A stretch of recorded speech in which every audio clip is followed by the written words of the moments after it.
There's no place to escape to. This is the last podcast. On the left. Side stories. From your glade. That's when the cannibalism started. Side stories. Yes.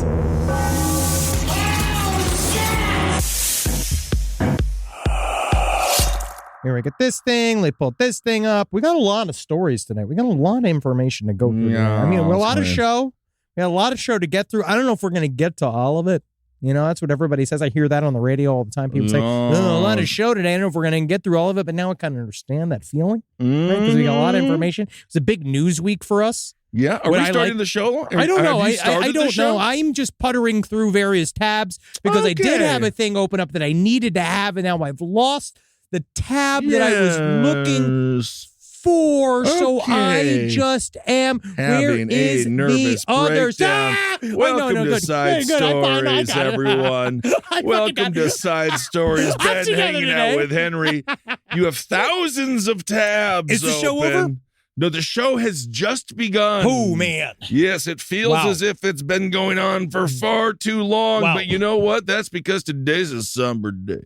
Oh, I am still, honestly, I didn't even want to be on camera today. I know. I've been so puffy from crying all these last couple of days. I feel like it's like an explosion of sadness. It's like I walked outside of my door and I saw a package that I thought was going to be innocent, and then I opened it up, and then the day blew up in my face. It did. Almost like I was in charge of some form of university or tech company. 81, Ted Kaczynski, R.I.P. Can we play taps? Dead by suicide. Can we play taps? I can't believe this fucking golden goose of content is dead. Yes, indeed. And I just cannot believe God, all the ones and zeros that we have used in this man's behalf. Absolutely. A man who really brought the fun into mathematics. Kaczynski killed 3 people, injured 23 others. You all know from 75 to 1995. But one of America's most notorious serial bombers. Yes, and now that we know that he did commit suicide in jail, he has upped his murder numbers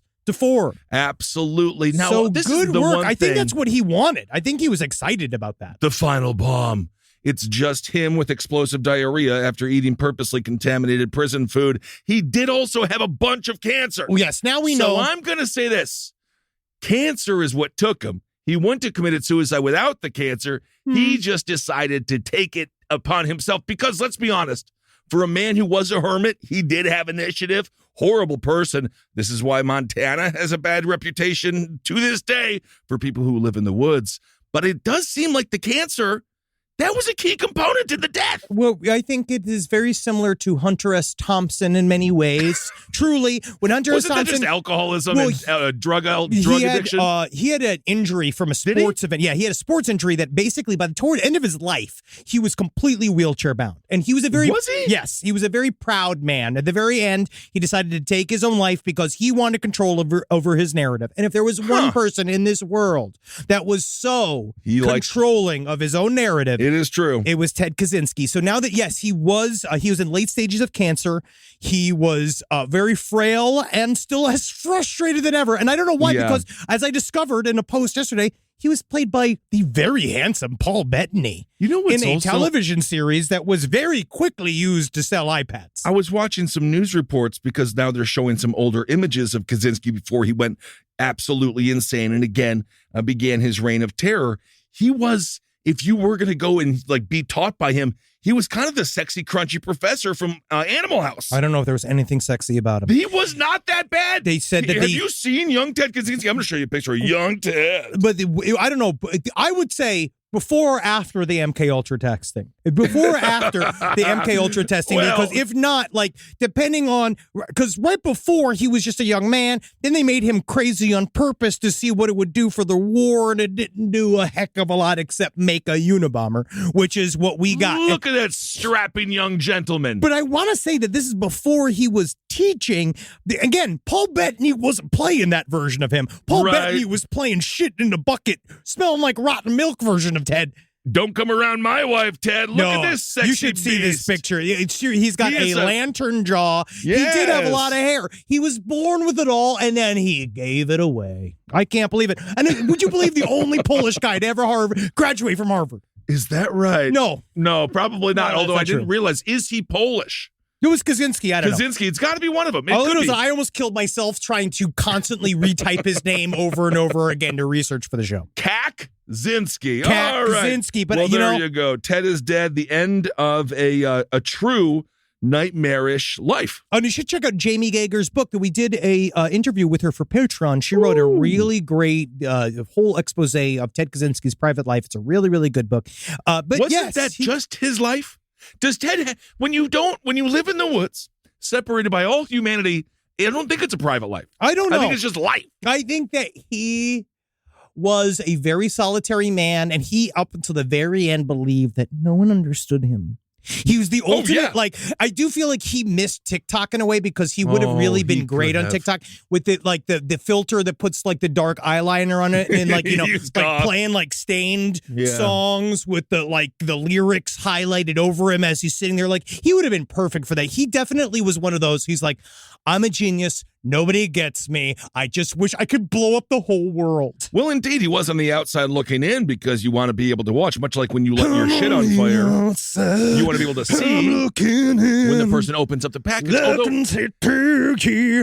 What's interesting about him, though, he relied on the United States Postal Service.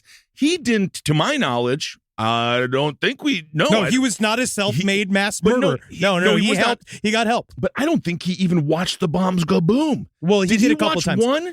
There was a couple of stories of him coming back. You know, there's the one where he came. Let me take that back. I might be incorrect. I actually don't know if he did actually watch anybody receive the bomb. Right, I know that he was seen. That's why we got the pictures of him with the Right. hoodie and the glasses. But I think he did it all from afar because, again, he was the mastermind of Also, masterminds getting his revenge to this day against still. calculators. To Which is this like, day. again, and guess what, Ted? It didn't work. No. Have fun in hell. We all have calculators right here on our phones. Yeah. To this day, the single worst mugshot in FBI history. Oh, yeah. It's a man with huge glasses that can look like anybody on any day. But it was his mystery. It was his Indeed. mystery. So- But yeah, Ted, and what I will appreciate about Ted Kaczynski, Sure. though, one little thing I'll give to him, I imagine, of all of these fucks that have died in jail, at least he probably didn't throw that Hail Mary pass to God at the very end and pray, like, oh, you'll forgive me, God, because he was a total atheist. So at least he gets to go to the dirt. Well, I suppose we don't know, but yeah, I could see him not doing that. Also, sadly enough, I could see him being very happy in prison, in solitary. Oh, yeah. Because that's all he had. That's all he had. Now he didn't have to shit in the woods and have to fend off bears to find berries. Well, I know that people went and sent him letters, always asking for his I'm information. sure. And he was definitely writing and he was giving out a lot of his opinions. I'm very, very certain that he was a very, very vocal prisoner. Indeed. And of course, also busted by his brother. Family. Because there's certain crimes. Again, I've said this to Jackie. You only get one accidental death I will cover up for you. Well, of course. Well, one it accidental could be death. on purpose if it was righteous. Or such a crazy accident. If someone does something to our Jackie, she can kill them. I believe that. I was reading about the Also, she has to, because if we do it, women don't have it as bad. what? Because Jackie can go, yeah, they say we think to me. And then on the stand, and people say, I can't believe what a hero you are, Jackie. But if we do it, we're going to the pokey forever. Do you think it's real? Do you is think real. that's real? Well, let's ask. It's Side stories, lpotl@gmail.com. Do you think that Jackie will get less of a sentence for the same crime as Ben Kissel? Of course. I mean, it depends, though, because I the also data think... shows. But I can also see the jury looking at Jackie being like, that seductress, and her going like, No, that's because you have a she puts on perverted that view. thing. She goes like, No. What if I? Because you have- Maybe I'll give you keys. You have a very distorted Maybe I'll view. give you keys. You have a very distorted view of Jackie Zabrowski, a full-grown woman just that is maybe. not at all like that. And then during It's number really not like 7, you that. need a deep hug. Anyway, so there you go. He hung himself, and now he's hanging out with Epstein and Berlusconi, and they're doing bunga bunga in hell. oh, yeah, we lost Silvio Berlusconi, too. There you Man, go. hell just got a lot hornier. Well, it's It is certainly incredible. fucking did. All right. All right. Now we go. Now we get back to the real subject at hand. We've been talking about this last week. We began all the story of the unfolding of the tale of David Grusch, the whistleblower that has been saying that he has got some super secret information that the Congress can't get involved in. And so I he don't has want decided Congress to get involved with it, to be honest. we aired our entire opinion about Congress last Also, week. Fernando, do you have the pan flutes ready? I'm this already week- beginning to see the vein. No, this week I feel like it's calming down. It's entering the narrative. We're seeing that the WAPO didn't jump. New York Times didn't jump for the whistleblower story. Oh, okay. And for those of you who just quick sum up, David Grusch, he believes that there is a secret UFO, quote unquote, I'm just going to use the word UFO, crash retrieval system / program deep inside of the U.S. intelligence services that has gone and has retrieved up to a dozen crashed / fully intact UFOs that we have somewhere sitting somewhere. And we are trying to get technology out of that, but we are finding it very, very difficult. And what he did was file an official complaint with his bosses in Congress to say, hey, these guys are doing all of this shit without you knowing. Don't you want to get involved on this highly secret shit that you're just allowing these private contractors to run train on? Right. Okay. So, Ooh, mama. Well, but, there are also some skeptics to this. Oh, very much so. Of course. A fellow named Mick West. Well, did you just saying a fella named Mick West? I just feel like, Fernando, he doesn't even understand what he just said. Oh, a fellow named Mick West. No, Mick West is he's a fella, and his name is Mick West. If you go into a room of ufologists and say the words Mick West, or this guy, Mick West, this fellow named Mick West, these guys are going to jump up and try to crossbody you. He's a skeptic. He's one of the UFO skeptics. He's the Skip Bayless of UFOs. He's a professional diaper baby for the U.S. fucking government. He's a lick spittle, to use Roscoe Hart's terms. He's a lick spittle for the U.S. intelligence community. Wow, well, he says that Grusch has used some illogical assumptions. Well, Mick West has got a fucking, she's got a, how do I put this? Okay, let me dial back. The ufology community. Let me just dial back. I'd never heard of this guy before, but wow. Mick West, I'll echo Ross Colehart's, the investigative journalist from 60 Minutes Australia. I will echo his sentiments. It is good for the ufological world to have these staid skeptics, these heels of the skeptic world, and within the UFO world, because it's good, because someone needs to check what can sometimes be called rampant enthusiasm amongst us, people that are UFO enthusiasts. Mick West, he is the one who basically said in 2017, although those videos that came out that were the Tic Tac, the Go Fast video, he says that you can't, like, this is a little bit, with an edge. He basically says, all of this, we're taking the words of these pilots and all of these people, just because they're quote unquote trained observers doesn't mean they know everything they see in the sky. He thinks that what they are doing is basically misidentifying things and misconstruing radar information to project it into UFOs. Now, the reason why this doesn't hold... I see. Oh, this guy is crazy. He does conventions for the skeptical. Oh, yeah. So hold on he's got a whole racket. He's got a whole racket. There's a whole anti-UFO community? Buddy. So there's a whole CSI.com. Do you understand? Which is just debunking it. How much more nerdy is that? It is everything. Oh yeah, they're the truly unfuckable ones. They're the ones that deeply unfuckable ones. At least in the UFO world, there's dances. At these skeptic balls, they just sit around like weighing cobalt and like measuring things on a television screen, being like, that's a 3 millimeter. Oh, that's a jump that can't be construed by science. Like just saying like weird ass shit. No one's fucking. Wow. They're all just panty wastes, whatever. UFOs, though, I mean, to have an anti-UFO convention, that means UFOs very powerful. There are entire subsections of the internet that are just against us. You know what I mean? Well, there are people that as soon as there is a thing, the internet will develop, much like antimatter, the anti thing. There is always a contingent to whatever it is. And then if there's a backlash, don't you worry. There will always be a backlash against the backlash. And then eventually there will be a backlash against the backlash against the backlash. And then that's how we get 5 different fucking Little Mermaids. Well, and there's nothing wrong I like the little girl. That. I like the woman in the Little Mermaid. She seems very, very attractive and talented. Well, everybody knows that half-fish woman should be Asian. Let me just get back to UFOs, something I can actually talk about. Just lastly, though, can you imagine how sad your life is to go to an anti-UFO convention and then just leave and be like, yep, still proof they don't exist. What the fuck did you just do with your weekend? It's just... I don't even understand. That's so much nerdy. I would rather go to a flat... I want to go where people believe in something. I believe, yes, follow the enthusiasm. I'm with you. Oh, my God. But I'm with you now. Fuck Mick West. Listen, skeptics, you're allowed to be there. Okay, and You're I just didn't not mean to allowed call. to have a convention. I didn't mean to call you a bunch of unfuckables. Okay, it's just you know This me. is ironic. Y'all know me. All right, y'all know me. Y'all know where I'm coming from. All right. Rise from your grave.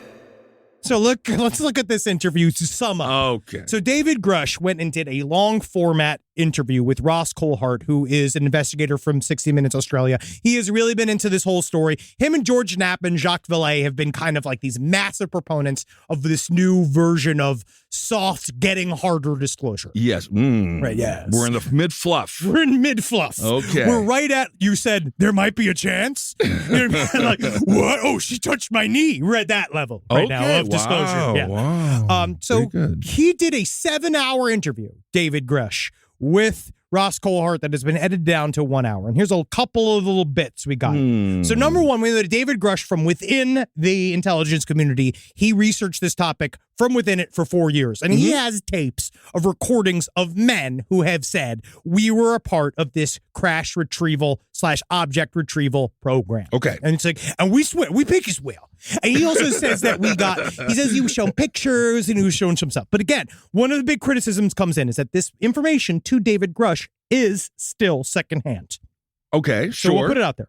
We do know from this interview that he filed an official complaint. And so basically what David Grusch's sort of like protection for himself is, the reason why I'm telling the truth is because if I am not telling the truth, I have now lied to Congress. I'm going to go to jail. All right. So that's how he's not a covering risk. himself. I don't like that risk. I wouldn't do it. I wouldn't do it. Okay, I so wouldn't do he's it. putting himself out there. That is one of his things. That's what he's saying. So he then showcased what he got into. He said one of the main things he learned and can speak about, which is a side thing we learned. The DOD has checked off things he's allowed to say, quote unquote, to the press. So there are so far everything he said he has been allowed to say. Right. So so I'm going to take it with a little grain of salt though, as well, because it's been vetted by the DOD.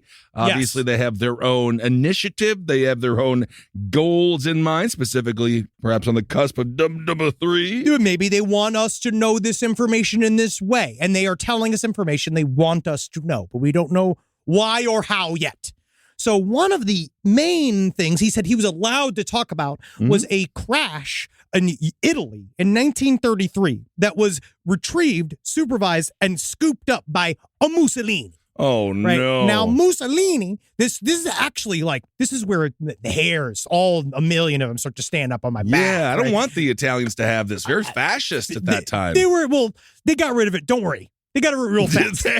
Not that fast. The spaghetti version of fascism was kind of lazy. Yeah, I'm but just going to go ahead and say that they were kind of lazy. That's the scarier part to me. A little bit. Yeah. A little bit. When fascists are fully carved up, I mean, they do get tired. Oh, he was very tired. Fantastic outfits, though. They all had it. Very, very well designed. Now you get it. He said he had these handwritten notes. You saw handwritten notes written within the Mussolini, like whatever their intelligence group, which they called at the time, Gabinete Arresto 33. There you go. This is my problem. Every single time I look at anything about like Italian intelligence or any of these, like, it all just looks like food. Well, I mean, every to single some thing. degree, I just don't understand. Most of it, you look at it, it's like, this is I'll take that.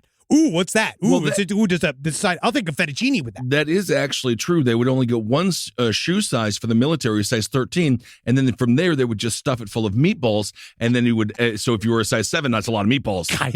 Oh, tell me about it. And no one had a larger size than a 13. He needs a full nonna. You ever notice how fucking tiny Italian shoes are? I know, they're very narrow. Very narrow. Very, very narrow. I guess it's good for goose stepping. So Mussolini apparently got word that this thing had crashed in the middle of a field in southern Italy, in this place called Magenta, Italy.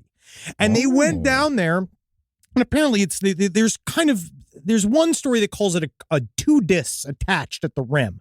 And there's a drawing of several discs like this Riva del Garda disc is what they call it. Top view of the disc. These strange and missing-looking devices, right? It kind of looks like one of those fantastic little there's cookies. What do you call those little thing on them? The Lace cookies? I just had a bunch of those. No, not the Lace cookies. Starts with an M. Starts with an M. Macarons. See? Thank you. See, I didn't even have to look it up. Didn't even have to look it up. You did it. I just had to imagine Just my head. think about it. It was like this. So Big macaron. But this is it connects to this real story that has been floating around in UFO world for a long time. So Mussolini went to go look into it, and the guy that he put in charge of it was the headed. He created this. It was an Italian physicist, Guglielmo Marconi. Right, he was in charge of the cabinet RS-33, which was going to be this weird clandestine version of a X-Files for the fascist Italian government. Okay. Did you see that interview recently with the man who says he was a man in black? Oh, he did. They're all over the place. Interesting. As soon as they get sick, they get microphone hungry. Every single time. But the thing about Guglielmo Marconi is that he was a real guy that also he was in charge of all this like super secret shit inside of the Italian government during the fascist times. But they're just so loud. You know how difficult it is for an Italian to keep a secret? I can't even imagine. They talk with their hands. They do. They don't even. You have an idea how easy it is to interpret a bunch of guys going like guy. I think they're bombing tomorrow at noon. Yeah, you could see because he's literally going flapping with his arms and dropping bombs with his hands. But this guy straight up believed aliens were on Mars, and all we got to do is figure out how to talk them through their radio.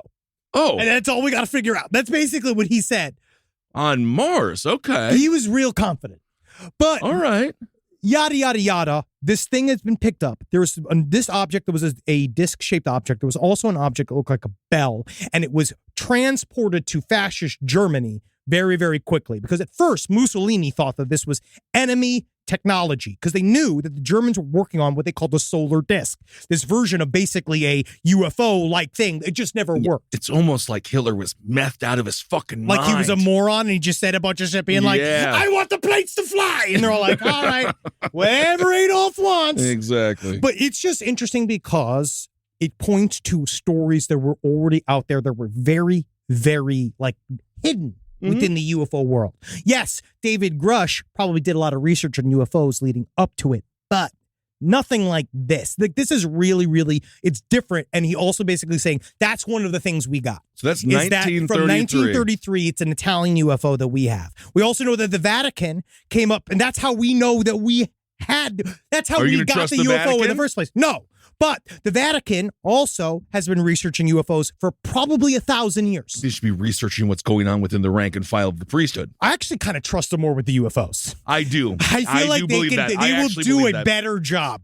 Also, if you are a UFO and you are intelligent and you would go like bleep blop blop, who is the most powerful religion on earth? Specifically 500 years ago, you're going to go talk with the Pope. You will talk with the Pope. And then you just be like, that's it? And him just going like, manja, why you know it? By the way, Pope Francis, about to die. Yep, get him. Got another one. He'll be down there with fucking Ted Kaczynski and Silvio Berlusconi. He's one of the good ones. He's not, though. Especially once they act good.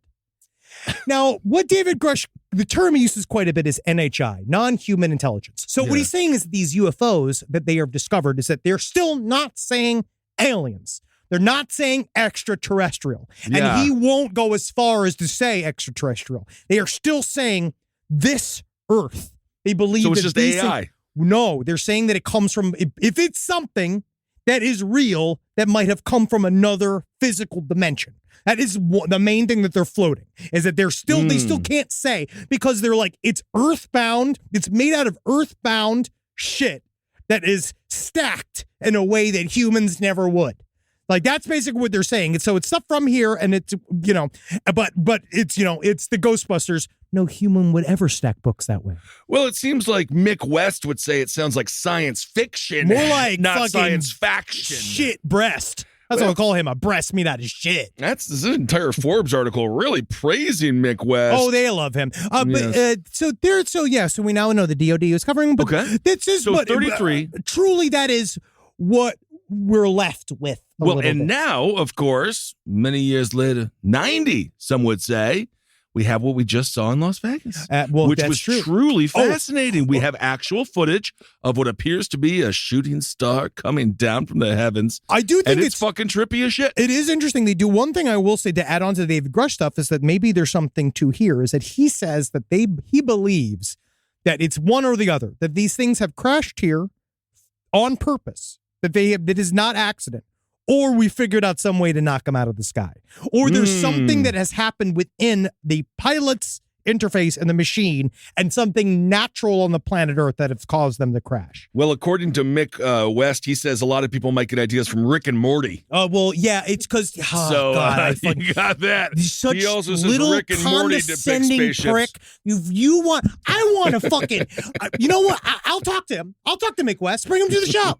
Invite him to. We'll give him the address of the studio. No, I don't think We're that's dropping a good idea. bows. We're dropping bombs. I don't think that's a good idea. Also, in 1971, the USA and the USR signed a treaty explicitly stating that nuclear powers would confirm if UFOs or similar had breached nuclear facility airspace. Now, what they're talking about that is that there's a little article that has been blown out of ufological circles for years, talking about this concept called Article 3 within this nuclear conflict resolution thing that we signed back in the day, saying one of the things is the parties undertake to notify each other immediately in the event of detection by missile warning systems of identified objects. Isn't it interesting? Or in the event of signs of interference with these systems or with related communication facilities. It's the same thing that just like a divorce attorney has to tell the divorcees.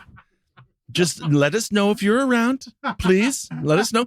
Yes, it does seem like that you need to maintain 100 feet away from your ex-wife now. But now we will get to the story that was then blowing up my phone in my life the last 5 days. Well, honestly, this story is insane. It's out of Vegas. I'm sure you all saw the footage already. There's a lightning or a fireball that descends from the heavens. And what's interesting about this is that it was caught on police cam. Now, this story is the really, officers, really by the way, did not, once again, go above and beyond. But you know what? They did say, if you see it again, give us a call. So this young man and his family, this is on my birthday, which is really interesting. So this started... Happy birthday. Thank you. This started about a month ago. It's Donald Trump's birthday tomorrow.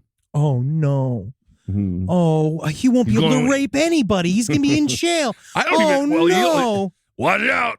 Watch out, jail. Hey, buddy, come on in here, dude.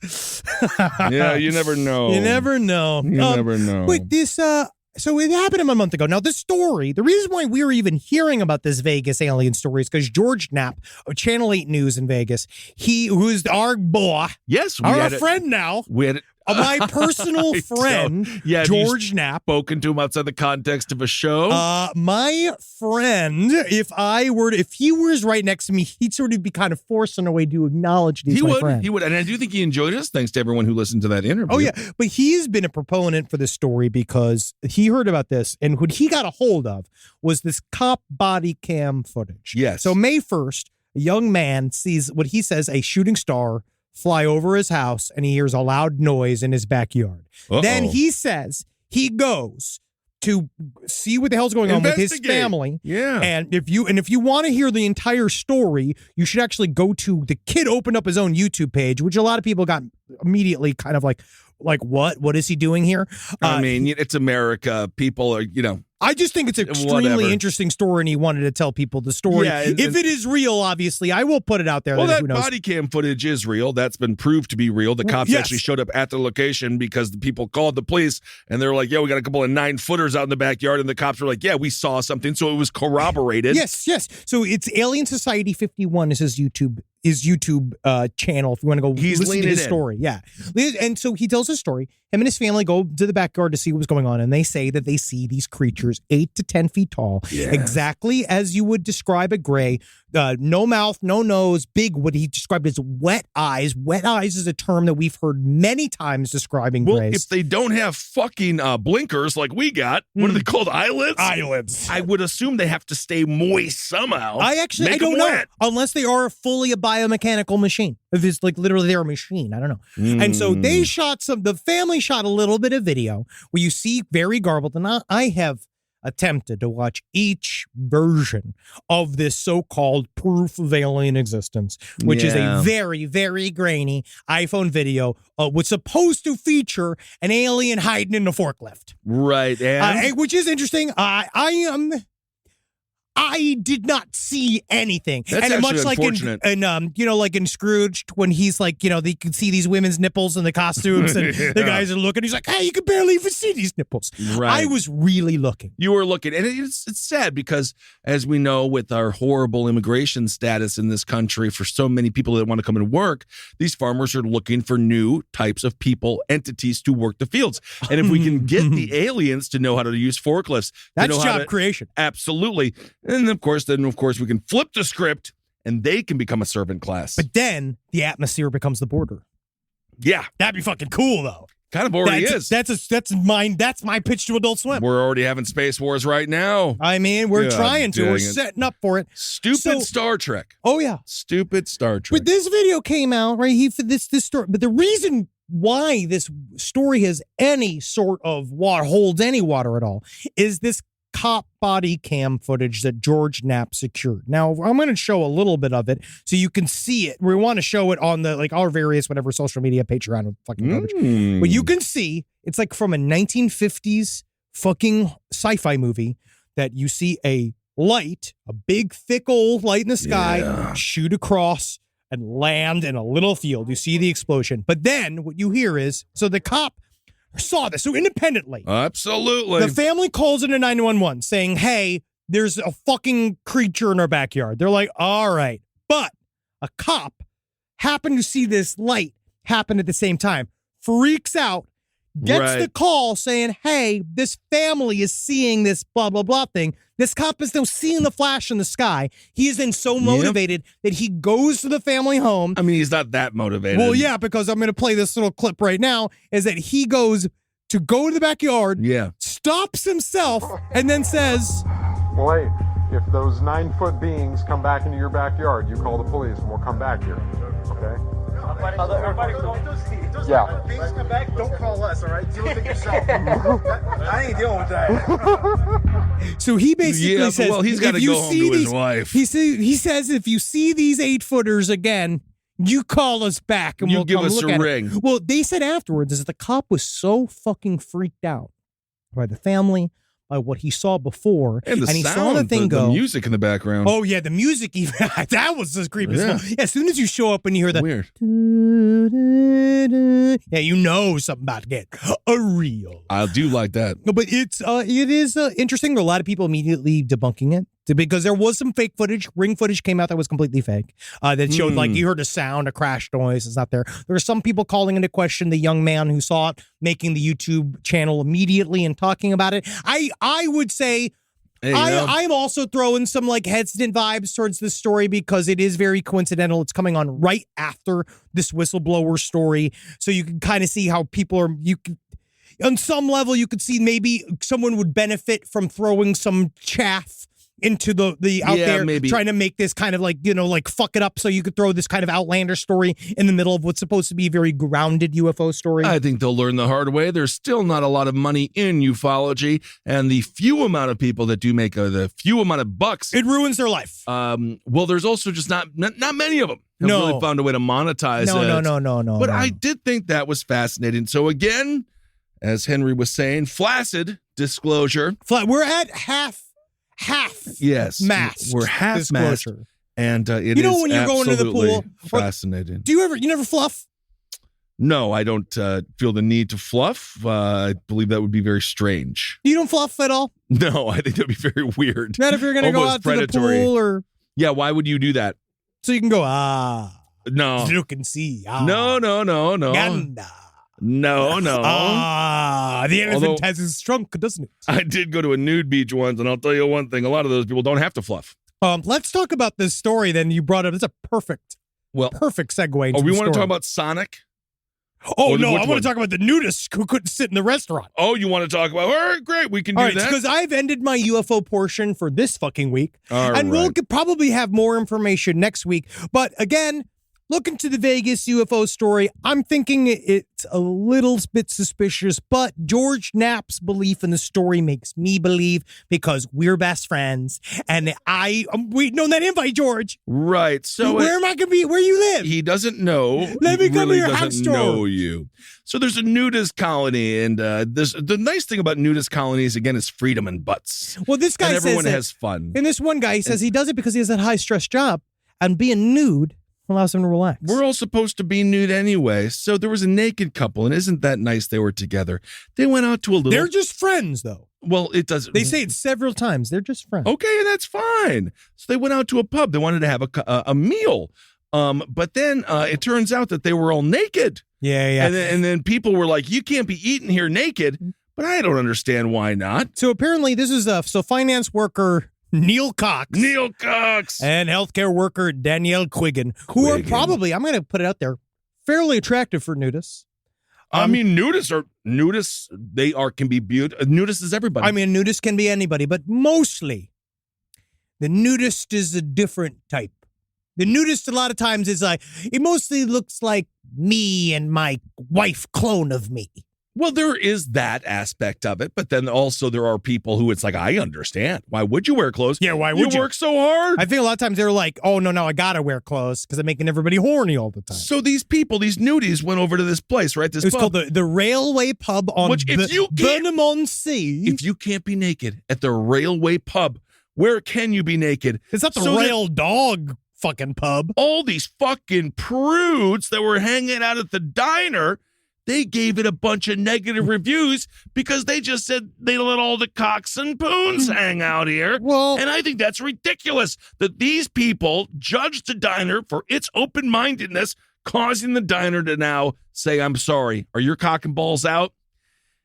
You got to get out. Side stories, LPOTL@gmail.com. I'd love to know your reaction if two naked people came in to eat at a restaurant with you. Because I'm curious. I'm curious. If they're the chef, I understand if So they're you know the what's chef. weird is? I'd rather you be standing. Why? Because sitting equals spreading. No, you just take a little spray. No. I would say I would ask, as the business owner, hey, why don't we toss a napkin down?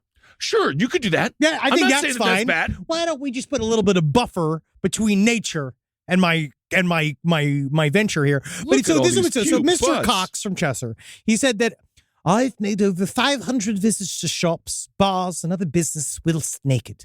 And as far as I'm aware, not one of those visits has ever once resulted in a single negative review. Danielle and I find it deeply saddening that in 2023, an individual has attacked a small business that is trying to demonstrate acceptance and intolerance.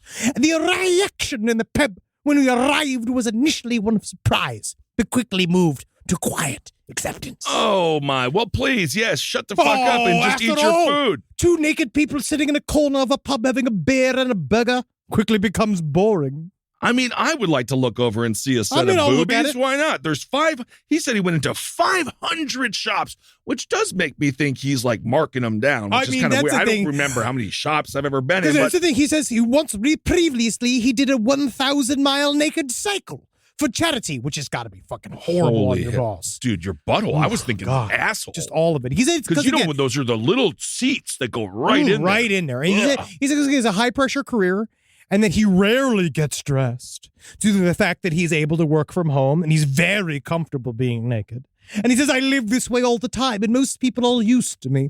I'm very comfortable, and I'm used to this. And yes, you still get attention, and you can feel on show. Sure. But it's usually curiosity rather than bad attention. Well, you know what the most important thing is? It's not illegal. It's not illegal. In the UK, public nudity is not itself illegal. No. Which, again, does make me think what happened with this gimp that they persecute so greatly. But they say that he's not illegal, but they said that you have to. It's only if you are doing in a way to provoke, apparently, which I don't know how you figure that out. Well, according to the UK's Crown Prosecution Service, they say that it's legal in the absence of any sexual context, yes, or intention to cause alarm, which I do understand, or distress. Now, we can take a little bit of that here, though. I rarely say that about the British.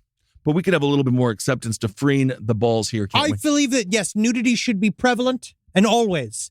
I think it should be everyone should be naked at all times, except when you're at a welding office. or some form of you're at the fryer later and you're working and you're at a Burger King let's or a just say McDonald's. maybe on a beach. Oh, you can be nude on a beach. Sure. At the office. Now, my favorite, though, is because they listed a bunch of the negative TripAdvisor reviews of the restaurant. And my favorite is the one that says, speechless. But then it has 5 paragraphs.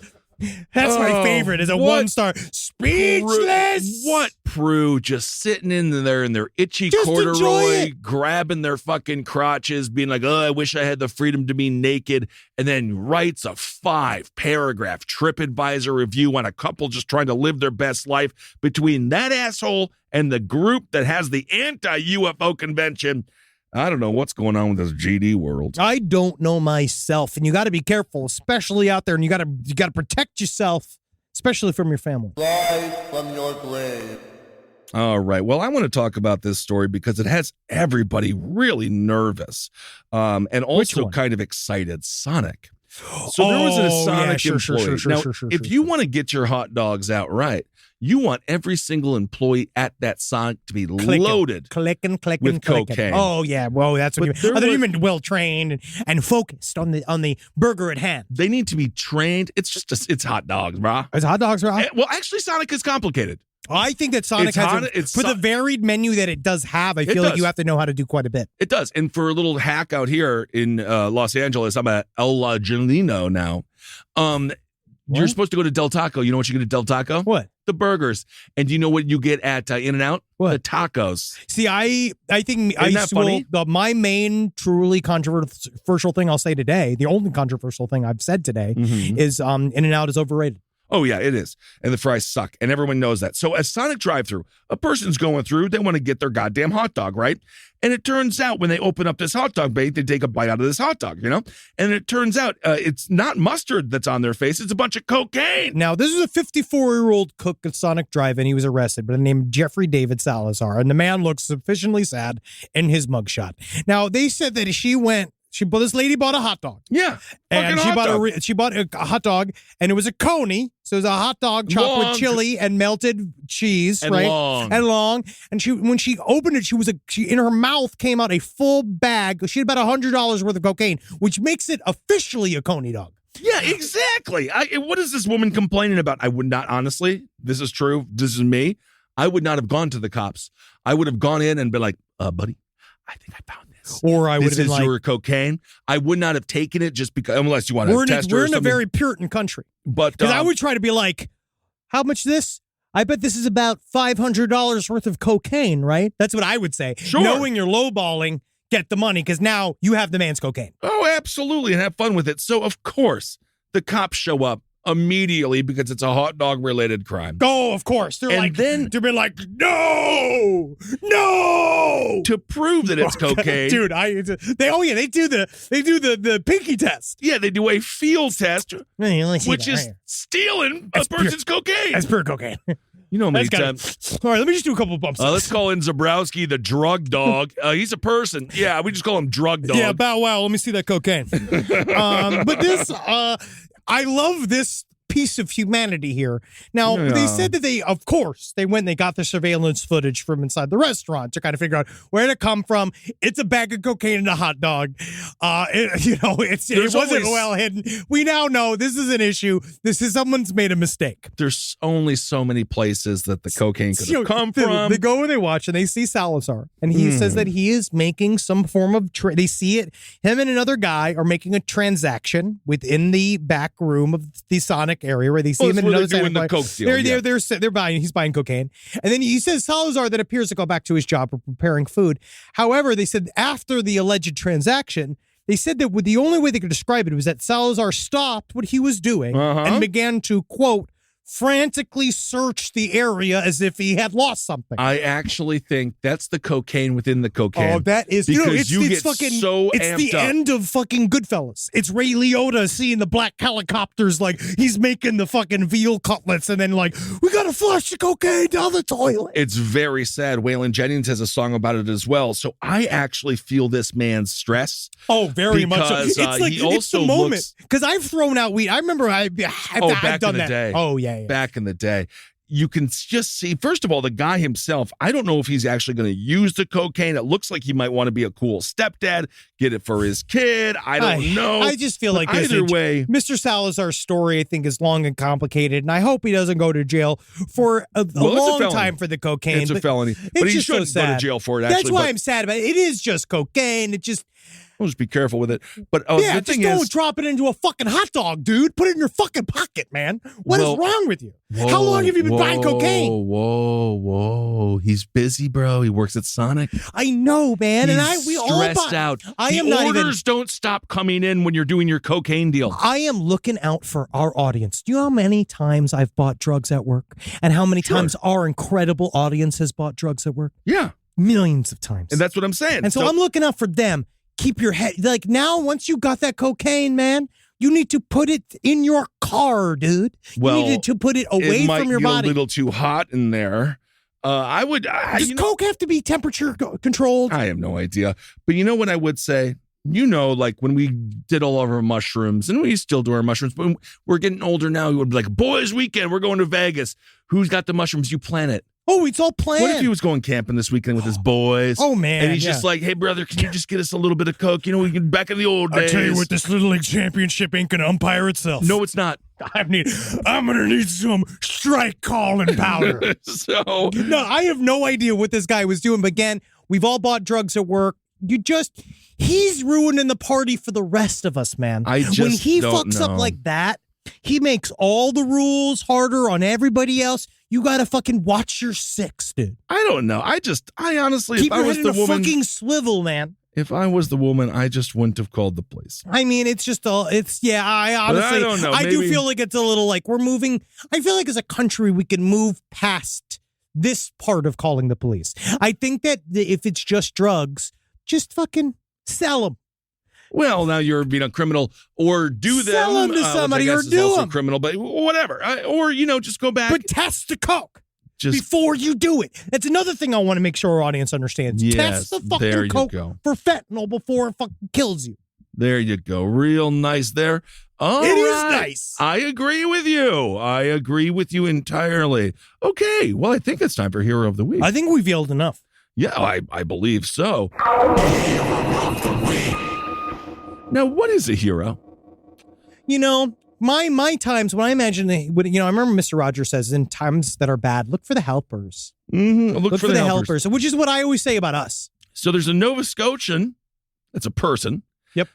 They rescued 18 dogs from a wildfire that spread rapidly near Halifax. You see, that is an actual hero. There you go. Lisa Parsons, she got 18 dogs in this doggy daycare. A whole bunch of fire comes rolling through. She works at Pampered Paws Inn, and she said, you're not going to take my dogs. So she went in and she saved 18 of those dogs. That's like Pee Wee Herman. It is. So she is a hero, and then runner-up, a feral hog, stole 18 beers, got drunk, and started a fight with a cow. But we've covered that. I feel like that might even be a fake story because we've heard it so much. So many times. But we do know that hogs do like beer, and it's always funny. And again, Lisa Parsons saving people is the first real hero but I say people.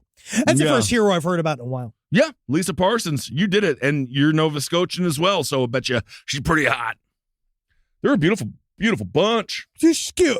Look at her. She's cute. Oh, okay. Is she single? Lisa Parsons, you single? I don't. Ben Kissel right here. Side stories POTL@gmail.com. If actually somebody could get in touch with Lisa Parsons, fucking come on. She's not my type. She saved all those dogs. You don't think she couldn't save one more? No, I don't know. Big dogs eat. Nova Scotians. Okay. You were just praising the Nova Scotians. I really know nothing about the Nova Scotian people. What's the Nova Scotian people? I don't know. They're from Nova Scotia, near Halifax. Also, another fucking fire. That's not a hero at all. The fires are not the hero at all. No, Jesus Christ. I got a couple of good responses to my questions about UFO. Don't know. Most people are saying don't know. I got reached out from the National Reconnaissance Office We have a listener there who works over the National Reconnaissance Office, the same office that David Grusch used to work for. Okay. And he said basically our job was to build, deploy, and operate satellites and the payloads, the sensors on board. And he said the National Geospatial Agency is another one that sounds super sinister, but actually he says it's mostly very boring. He basically says just straight up, it's like it's mostly just a bunch of dorks like me sitting behind computers and looking at pictures of clouds. But don't you want us to think that? Yeah, I mean, but also Wouldn't you want us to think that, you fucking spy? I mean, it's kind of like baseball. You know, there's only so much action. Most of it's very boring. You shoot a backer, you spit it, you grab your nuts. Yeah, most of the time when you're you're just trying to fuck local wives. Sure, but when the action happens, it happens fast, it happens quick, and you better be on the ball. And that's what makes it an extremely boring sport. Yeah. Well, I do love baseball, though. I'm getting in. I still don't enjoy it so much on TV, but live, we'll go to a game. I mean, live is different. Anything live is sit good. you right on my I'll go lap. watch soccer live. Oh, I love live sport. Yeah, I do that. All right, here we go. I have another little, I'll do this longer story of the Poltergeist and Scotian. Okay. Many people are super against the idea of private corporations getting involved in the UFO story, which I could totally understand. Sure. But actually, that's what David Grusch was kind of saying. He thinks it's going to end up happening is that it's going to go to corporations and then they're going to come back and essentially, here's the stuff you gave us to figure out. You can buy it back from us now. Yes, that's what they do. Yes. Look what they've done with the water. I grew up in a house that had a poltergeist in it that seemed to be focused on me in particular. I'm 35 now, but everything started when I was in the 6th grade. So about the year 2000 or so. Yeah. Is that right? Yeah. Because I was 97. Holy hell. So we moved to the house in 1998 after coming back to California from living in Indonesia for some time. The house was way out of the country outside a town called Vacaville, unfortunately pronounced Vacaville, which means cow town. Okay. All right, but it was built on the side of an old fruit farm from the 1800s where a lot of Japanese immigrants worked and lived. Great. Now, we used to find old broken Japanese stoneware and small artifacts with Japanese characters written on them.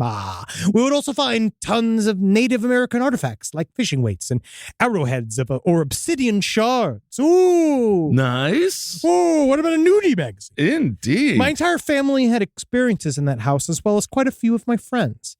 It made such an impact on some people that they started believing in ghosts after their experience. Anyways, a little while after moving in, I started complaining to my parents that I felt like someone was watching me while I was sleeping on top of my loft bed, and I would ask to sleep on the floor in their room. According to my mom, I started regularly telling my parents that something is wrong with the house and, quote unquote, something is bad here. Okay. A few months later, after I started saying that, every few nights my parents started hearing strange noise in the hallway outside their room. They've described this sound as a bowling ball rolling down a bowling lane, starting in the hallway and stopping right when it reached the door. I've heard about this noise many times when it comes to poltergeist activity. Your house was built on a former bowling alley. Isn't that worse than a graveyard? Was it, yeah, you aren't who I am. Yeah, that You guy. know who I am. You know the story? He's actually a recovering alcoholic. It was a big deal for him. He was actually kind of a success story. I mean, he's a massive success story. I mean, it's the best sport for recovering alcoholics. It's the greatest. And for alcoholics. Oh, very much so, yes. Now, it was really strange, though, because the hallway was entirely carpeted. Now, some months after these noises started, my cousin came over and stayed with us for a few weeks during summer break. One night while we were watching TV with my mom and sister, we heard cabinets slamming in the dining room.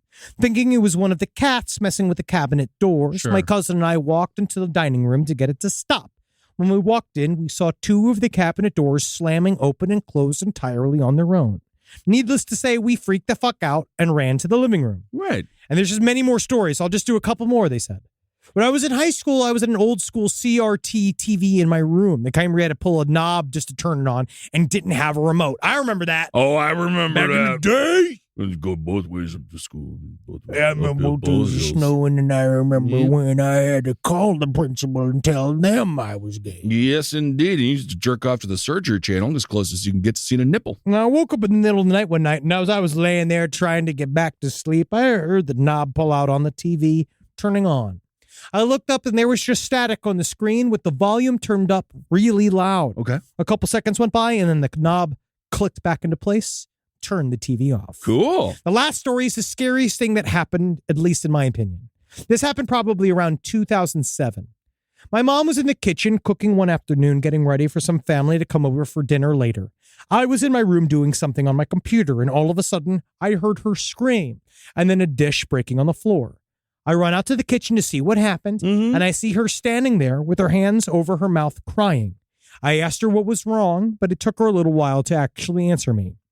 When she was able to, she told me that she had seen a tall, skinny, shadow-like person standing in the hallway next to the kitchen. Oh my God, it's Jake Tapper. It's Jake Tapper. Tapper? It was just a little tall. Oh, you're talking about Bar Rescue. Bar Rescue. I feel that you need to be making drinks bigger.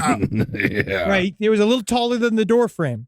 She said she made eye contact with it and it smiled at her, but the face she saw was a copy of my face. That's scary. Almost like a disguise. After she dropped the plate, it disappeared. Oh, And my. it's a long story, but the house burnt down in 2020 during the California fires. The fire that burned down the house was actually set by a guy that was trying to burn the body of a woman he just killed. Well, there you go. Isn't that nice? That's fucking scary, dude. Practice safe body decomposition. Always.